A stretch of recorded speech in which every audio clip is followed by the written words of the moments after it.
Good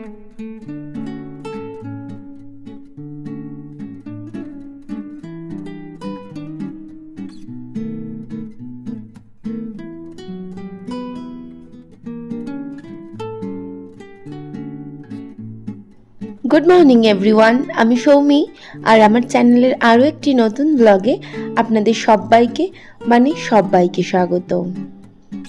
আজকে শুক্রবার আর এখন 7:30 মতন বাজে। উঠেছি অনেক আগেই, তো বাবুই আজকে পরীক্ষা দেওয়ার জন্য স্কুলে চলে যাওয়ায় ওকে আগে রেডি করে দেওয়ার জন্য আমার কাজের একটু লেট হয়েছে। তো যথারীতি একটুখানি আয়নার সামনে দাঁড়িয়ে রেগুলারের একটু ময়েশ্চারাইজার, একটু সানস্ক্রিন, এই আর কি। আর ওই যে চুল কেটেছি, চুলের ফ্যাশন তো একটু দেখাতেই হবে না, সেই জন্য একটু আয়নার সামনে রংচং করে নেওয়া।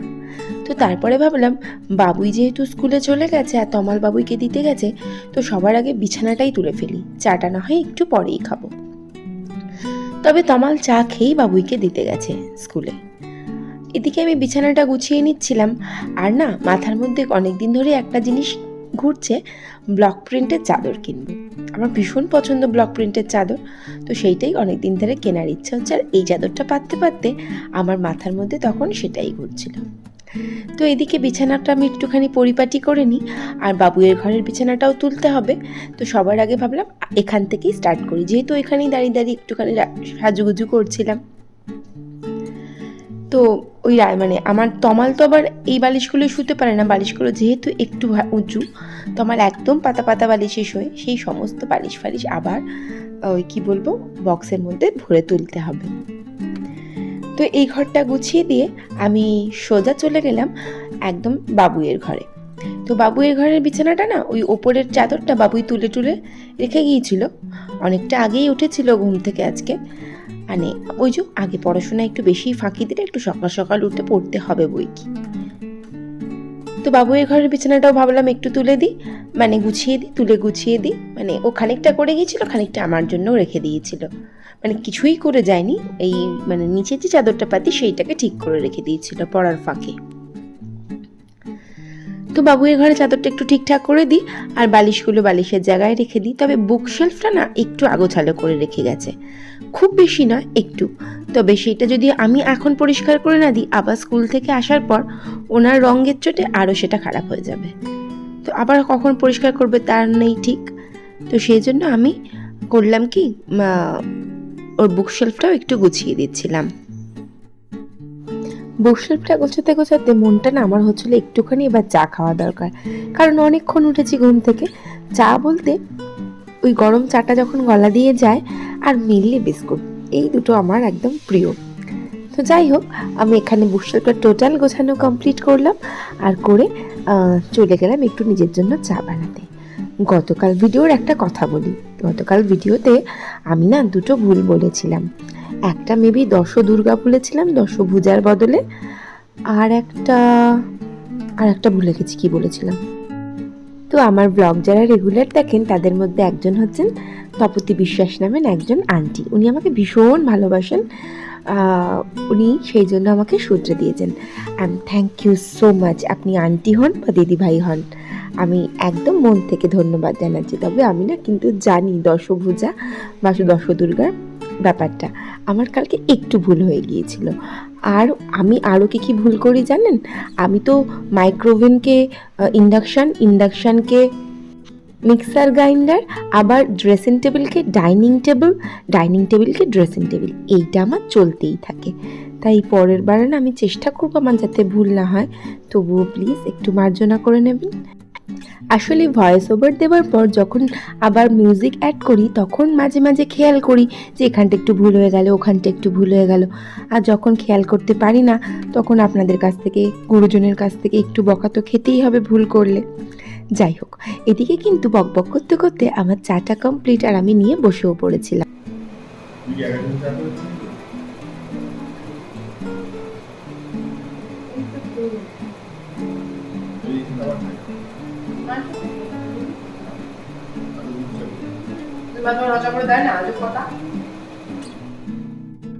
তমাল যেহেতু সবেমাত্র চা খেয়ে বাবুইকে স্কুলে দিতে গিয়েছিল, আমি ভাবলাম মেবি ও এখনই খাবে না, একটু পরে খাবে, তাই জন্য আমি নিজের জন্য চা করে নিয়েছিলাম। আর তমাল তাই আমাকে জিজ্ঞাসা করছিল এটা কি হলো। যাই হোক, এদিকে আমি চা খাওয়ার বেশ অনেকক্ষণ সময় কেটে যাওয়ার পর ভাবলাম একটুখানি এবার ব্রেকফাস্ট রেডি করতে হবে। তবে আজকে না আমার একটুও খিদে ছিল না, সেই জন্য আমি নিজের জন্য কিছুই করলাম না। আর একটুখানি গতকাল রাতের মাখা ময়দা ছিল, সেটা দিয়ে বাবুয়ের জন্য একটুখানি দুটো পরোটা করে নিলাম। আর পরোটা খাবার বিন্দুমাত্র ইচ্ছে আমার ছিল না, কারণ গতকাল আমি দোকান থেকে আনিয়ে পরোটা খেয়েছিলাম। রাতের বেলা আবার লুচি হয়েছিল। আবার যদি এখন পরোটা খাই তাহলে আমার পেট আমাকে জবাব দিয়ে দেবে, বলবে তুই যা বাবা, আবার হসপিটালে যা অপারেশন করিয়ে আয়। বাবু এই স্কুল থেকে আসতে এখনও একটু দেরি আছে, তবে সেই জন্য তো আমার বসে থাকলে হবে না, কারণ আমারও তো আদার্স কাজ আছে। তবে রান্নার ঝামেলা আজকে খুব একটা নেই, তো সেটা পরে আসছি। এদিকে মানে একটু আসতে দেরি থাকলেও আমি আমার কাজটা কমপ্লিট করে নিলাম। মানে ও আসবে আর ডিম ভাজা দিয়ে খেয়ে নেবে, ফরকারির কোনো ঝামেলা নেই। অ্যাকচুয়ালি ফ্রিজে কিছু নেই, আর ওর জন্য শুধু আবার আমি তরকারি বসাবো, আমার আর ভালো লাগছিল না। তো এদিকে আমি পরোটাটা কমপ্লিট করলাম, আর কিছু যে বাসন পড়েছিল সকালে চা খাওয়ার, সেই বাসনগুলো ভাবলাম চলো ঝটপট করে মেজে ফেলি। এদিকে আমি বাসনগুলো মেজে ধুয়ে নিচ্ছিলাম। আর এরপরে না, ওই যে বললাম রান্নার তেমন কোনো ঝামেলা নেই, তা আজকে শুধু ডিমের ঝোল করব, মানে ডিমের ডালনা। ও হ্যাঁ, ফ্রিজে 3টে মাছ আছে, সেই মাছটাও রান্না করব। ওদিকে প্রেসার কুকারের মধ্যে ডিম আর আলুটা সিদ্ধ বসিয়ে দিয়ে আমি ঘরে এলাম। ভাবলাম থাক, ওখানের হাওয়াটা তো বেরোতে একটু লেট আছে, ততক্ষণ এই বড় মানে আমার বেডরুম যেটা মেন, মানে আমি যেটাকে বড় ঘর বলেই ডাকি, সেই ছোটোর থেকে ঠাম্মার থেকে শিখেছি, যেটা মানে সবাই থাকে সেটা হচ্ছে বড় ঘর। মানে আমরা আমাদের ঠাকুমার আর দাদার ঘরটাকে ছোটোবেলায় বড় ঘর বলতাম। যাই হোক, এদিকে তাই ভাবলাম ওটা তো একটু হাওয়া বেরোতে দেরি আছে, সেজন্য ঘরে যা যা আমার আসবাবগুলো আছে, খাট আলমারি সমস্ত একটুখানি ড্রেসিং টেবিল একটু ঝেড়ে নিই। রোজের রোজ যদি একটু একটু করে ঝেড়ে ফেলি তাহলে কিন্তু বিরাট কিছু করে ডিপ ক্লিন করার ঝামেলা থাকবে না। সামনেই পুজো আসছে, তাই কোনো রিস্ক না নিয়ে রোজ একটু একটু করে পরিষ্কার করা শুরু করলাম। তাই আজকে এখান থেকেই শুরু। অ্যাকচুয়ালি এখানে একটু ভুল বলে ফেললাম, এই কাজগুলো আমি রোজই করি, যাতে আমাকে একদিন প্রচুর না করতে হয়। তো বেশ বেলাটা হয়েই গিয়েছিল অনেকটা, তো আমি ওখানে কাজটা কমপ্লিট করে, যেহেতু ধুলোর কাজ ছিল, একটুখানি ভালো করে হাতটা সাবান দিয়ে ধুয়ে নিচ্ছি। আর এরপরে আমি রান্নার কাজে লেগে পড়ব। ওই যে বললাম ডিম আর আলুটা সিদ্ধ বসিয়ে দিয়েছিলাম, তো সেটা আমি একটুখানি ঝুড়ির মধ্যে ঢেলে নেব প্রথমে। আর রান্না বলতে ওই যে মাছ আর ডিমের ডালনা আলু দিয়ে, তো সেই জন্য মাছগুলো প্রথমে একটু ভেজে নিই। 3 টুকরো মাছ আছে, মানে এবেলা ওবেলা করে দুটো দিয়ে আমাদের হয়ে যাবে। আর এদিকে ডিমগুলো মানে ভেজে নেব ভাবলাম। তারপরে মনে হলো তেলটা ঠান্ডা ছিল, কী যে হবে জানি না তখনও পর্যন্ত। এরপরে মাছের জন্য মশলাটা কষানো হয়ে গিয়েছিল, জল ঢেলে দিলাম, একটু ফুটে উঠুক। আর এইদিকে আমি ওই যে ডিমের ডালনা করব, তাই জন্য আলুগুলো একটু ভেজে নিচ্ছিলাম। আর এই যে মাছটা আমি এর মধ্যে দিয়ে দিলাম, আর একটু ফুটে উঠলে গরম মশলা দিয়ে নামিয়ে নেব, দ্যাটস ইট। তো এরপরে একটু মাছটা নামিয়ে নেওয়ার পালা। তো মাছটা প্রথমে একটু নামিয়ে নিই। আর ওইদিকে এখনও না আলুটা এখনও ঠিক করে ভাজা হয়নি, আর একটু লাল লাল করে না ভাজা হলে ভালো লাগবে না। তো ওইদিকে আলুটা নেড়ে দিয়ে মাছটা একদম সুন্দর করে তুলে নিলাম। আর এদিকে ডিমটা করার জন্য মশলাটা দিয়েই দিয়েছিলাম, লঙ্কা, ধনে, জিরে, হলুদ গুঁড়ো, লবণ, একটু চিনি আর একটুখানি গরম মশলা। তো মশলাটা খুব ভালো করে কষিয়ে নেওয়ার পর, ও হ্যাঁ, আমি একটু না আদা রসুন বাটা, তো সবাই অ্যাকচুয়ালি জানি, আদা রসুন বাটা আর টমেটো কাঁচা লঙ্কা বাটা, তো খুব ভালো করে এটা কষিয়ে নিই। কষিয়ে নিয়ে যখন একদম সুন্দর করে তেলটা ছেড়ে ছেড়ে আসবে, তখন আমি এর মধ্যে একদম ভরে জল দিয়ে দেবো। তবে জল দিয়ে একটু কষালে বেশি ভালো যেন মনে হয় কষানো হয়।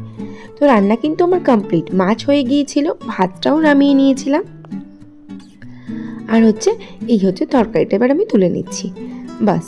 আর কাজের মধ্যে বাকি থাকবে কিছু বাসন আছে সেগুলো মাজা, আর গ্যাস ওভেন কাউন্টার টপ সব পরিষ্কার করা। তো রান্নাবান্না টোটাল কমপ্লিট, আর আমি এটা ঢেলে নিলাম। আর এই যে বাবুই ঘরের মধ্যে কি জানি পরীক্ষা দিয়ে এসে ল্যাপটপ দিয়ে কি করছিল। আর আমার রান্নাবান্না কিন্তু কমপ্লিট, সমস্ত কিছু পরিষ্কার করে নিয়েছি।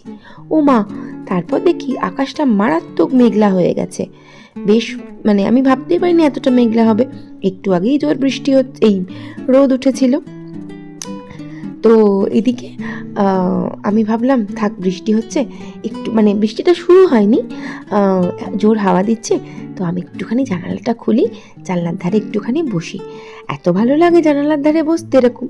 আর যদি আমার 3-4 তলার জানলা হতো, মানে আমি যদি ফ্ল্যাটে থাকতাম, কি সুন্দর উঁচু জানালা হতো, কি ভালোই না লাগতো। তো জানলাটা খুলে একটু বসেছিলাম, তবে হালকা না ঝাপটা আসছিল। তবে ভাবলাম একটুখানি বসে সেলাই করি, তারপরে যদি বেশি আসে জানালা বন্ধ করে দেবো। ও মা, দেখছি না, সত্যি সত্যি বেশ আসছিল ঝাপটা। তো বেশিক্ষণ তো বসে থাকা যাবে না, তো সেই জন্য আমি আর ঢং রং না দেখিয়ে ভাবলাম চলো জানালা মানালা বন্ধ করে দিই। দিয়ে আমারও তো খিদে পেয়েছে, আমাকেও তো খেতে হবে। আর বেশিক্ষণ তো বাজেনি, তো জামাটা ছেড়ে একটু ফ্রেশ হয়ে খেতে বসে যাব। আর বাবুই আজকে স্কুল থেকে এক ব্লান্ডার করে এসেছে, যাই হোক সেটা কালকে বলবো। তো ব্লগটা আজকে এখানেই শেষ করলাম। ভালো লাগলে প্লিজ পাশে থেকে যাবেন ভিডিওটা দেখার জন্য। Thank you so much.